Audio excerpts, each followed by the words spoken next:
उस लड़की का सर फट गया। ऐसा करोगे ना तो सच कह रहा हूं मैं कि कोई भी आर्टिस्ट, कोई भी कलाकार कहीं कार्यक्रम करने अब नहीं जाएगा। यही दशा हुआ था बलिया में अभी माननीय बड़े भाई पवन सिंह के साथ। कोई कलाकार आता है आप लोग के बीच में तो आप लोगों को थोड़ा भी तमीज नहीं है।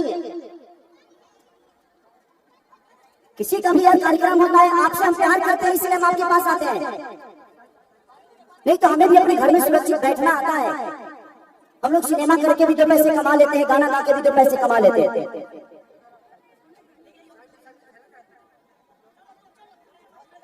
ईटा मार देने से क्या आपके नजदीक चलाएगा कोई? उसको देखिए बैंडेज करवाई गई, तत्काल में कुछ है तो देखिए तो उसको बहुत ज्यादा लगा, उसको हॉस्पिटल ले जाइए। क्या बदतमीजी है यार।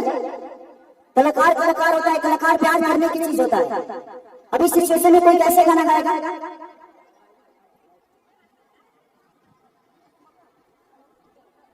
थोड़ा सा ज्ञान आपको पता है इस कार्यक्रम को कराने में कितना मुश्किल हुआ है। और ये कार्यक्रम मुखिया जी अपने लिए नहीं कराए, आप सबके प्यार के लिए कराए, ताकि आप खेसारी को फेस टू फेस देख सको, खेसारी को सुन सको। और मैं भी उसी के लिए आया ताकि मैं आप सबका मनोरंजन कराऊं, आप सबसे प्यार करके जाऊं, आपका प्यार लेकर जाऊं।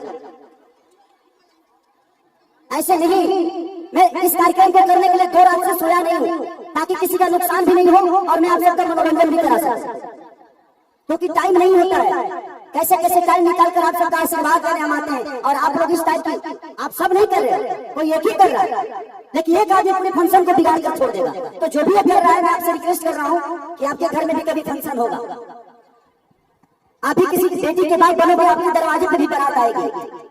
अगर उस समय ऐसी हरकत हुई तो आपको कैसा लगेगा? आप पे क्या गुजरेगी आप इतना बता दो मुझे।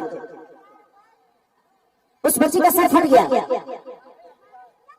थोड़ा सा भी तमीज नहीं है यार। और ये पत्थर इधर से आया, चाहे जहां से भी आया। क्या कोई कहेगा